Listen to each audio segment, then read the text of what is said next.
നിയമസഭാ തെരഞ്ഞെടുപ്പിൽ സംസ്ഥാനത്ത് ഭരണം ഉറപ്പാക്കാൻ നിർണായക ഇടപെടലുമായി എത്തുകയാണ് കോൺഗ്രസ് ഹൈക്കമാൻഡ്. ദേശീയ നേതൃത്വത്തിലെ ഒരു നീണ്ട നിര തന്നെ തെരഞ്ഞെടുപ്പ് ഒരുക്കങ്ങൾക്കും സർക്കാർ വിരുദ്ധ പ്രചാരണങ്ങൾക്കും ചുക്കാൻ പിടിക്കാൻ കേരളത്തിലേക്ക് എത്തും. നേതൃനിരയിലെ ഭിന്നതകൾ പരിഹരിക്കാൻ AICC ജനറൽ സെക്രട്ടറി ദീപാദാസ് മുൻഷിക്ക് പുറമെ ഹൈക്കമാൻഡ് പ്രതിനിധികളായി എത്തുന്ന സംഘവും നേരിട്ട് ഇടപെടൽ നടത്തുമെന്നാണ് സൂചന.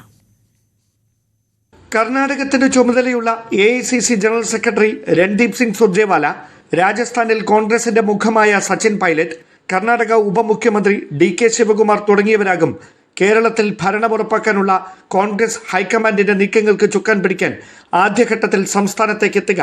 പാർട്ടി നേതൃനിരയിലെ അഭിപ്രായ ഭിന്നതകൾ പൂർണ്ണമായി പരിഹരിക്കാൻ കേരളത്തിന്റെ ചുമതലയുള്ള AICC ജനറൽ സെക്രട്ടറി ദീപാദാസ് മുൻഷിക്ക് കാലതാമസം നേരിടുന്ന പശ്ചാത്തലത്തിലാണ് ഹൈക്കമാൻഡ് പ്രതിനിധി സംഘം തെരഞ്ഞെടുപ്പ് ഒരുക്കങ്ങളുടെ മേൽനോട്ടത്തിനും തെരഞ്ഞെടുപ്പ് തന്ത്രങ്ങൾ ആവിഷ്കരിക്കുന്നതിനുമായി സംസ്ഥാനത്തേക്ക് എത്തുക.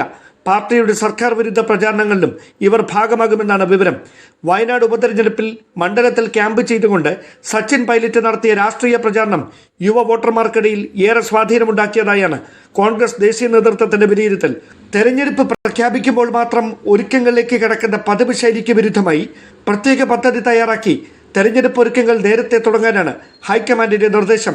തദ്ദേശ തെരഞ്ഞെടുപ്പിന് മുന്നോടിയായി പുനഃസംഘടനാ നടപടികൾ പൂർത്തിയാകുന്നതിന് പിന്നാലെ ഓരോ മണ്ഡലങ്ങളിലെയും ജയസാധ്യതയുള്ള സ്ഥാനാർത്ഥികളുടെ പട്ടിക തയ്യാറാക്കി തെരഞ്ഞെടുപ്പ് ഒരുക്കങ്ങളിലേക്ക് കടക്കാനാണ് കോൺഗ്രസ് ദേശീയ നേതൃത്വത്തിന്റെ തയ്യാറെടുപ്പ്.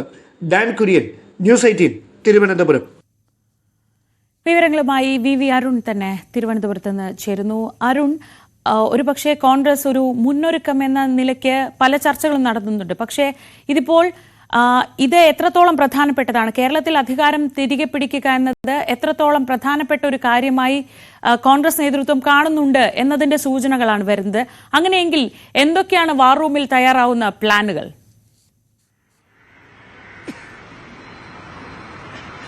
ശ്രീജ, ഒരു തവണ കൂടി ഒരു പ്രതിപക്ഷത്തിരിക്കുക എന്നുള്ളത് കോൺഗ്രസിന് UDF-ന് ചിന്തിക്കാൻ കഴിയാത്ത ഒന്നാണ്. കോൺഗ്രസിന് ചിന്തിക്കാൻ കഴിയാത്തതിനപ്പുറത്തേക്ക് മുസ്ലിം ലീഗ് പോലുള്ള ഘടകകക്ഷികൾക്ക് ഒട്ടും ആ ഒരു അവസ്ഥ ചിന്തിക്കാൻ പോലും കഴിയാത്തതാണ്, അവർക്ക് അസഹിക്കാൻ കഴിയാത്തതാണ്.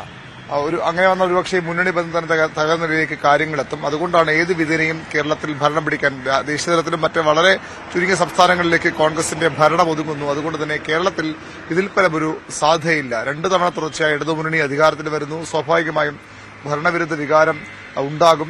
അങ്ങനെ അത് നിലനിൽക്കുമ്പോൾ പോലും ഭരണത്തിലേക്ക് തിരിച്ചു വരാൻ കഴിയില്ലെങ്കിൽ കോൺഗ്രസ് പിന്നെ എന്ത് പ്രസക്തിയാണ് കേരളത്തിലെ ചോദ്യമാണ് അവരെ അലട്ടുക. അതുകൊണ്ട് തന്നെ ഏത് വിധേനയും ഭരണം പിടിക്കാനുള്ള തന്ത്രങ്ങൾക്കാണ്, ശ്രമങ്ങൾക്കാണ് കോൺഗ്രസ് ഇപ്പോൾ മുന്നിട്ടിറങ്ങുന്നത്.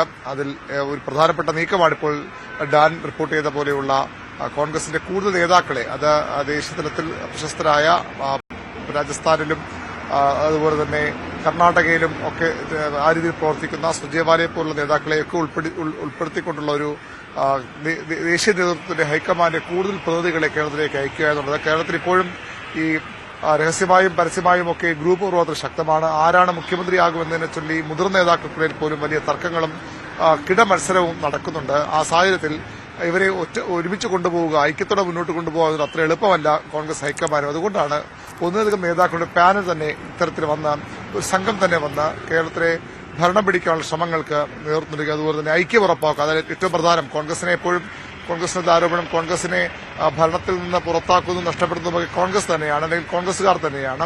അത്തരം പഠനപ്പിണക്കങ്ങൾ ഒഴിവാക്കാനുള്ള ശ്രമങ്ങൾക്കാണ് ഇപ്പോൾ ഹൈക്കമാൻഡ് രൂപം നൽകുന്നത്. അതിന്റെ ഭാഗമായാണ് ശിവകുമാർ, സുർജേവാല, അതുപോലെ തന്നെ സച്ചിൻ പൈലറ്റ് എന്നീ പ്രധാനപ്പെട്ട നേതാക്കൾ കേരളത്തിൽ ക്യാമ്പ് ചെയ്ത് പ്രവർത്തിക്കാനുള്ള ഹൈക്കമാൻഡ് നീക്കത്തിന് പിന്നിൽ.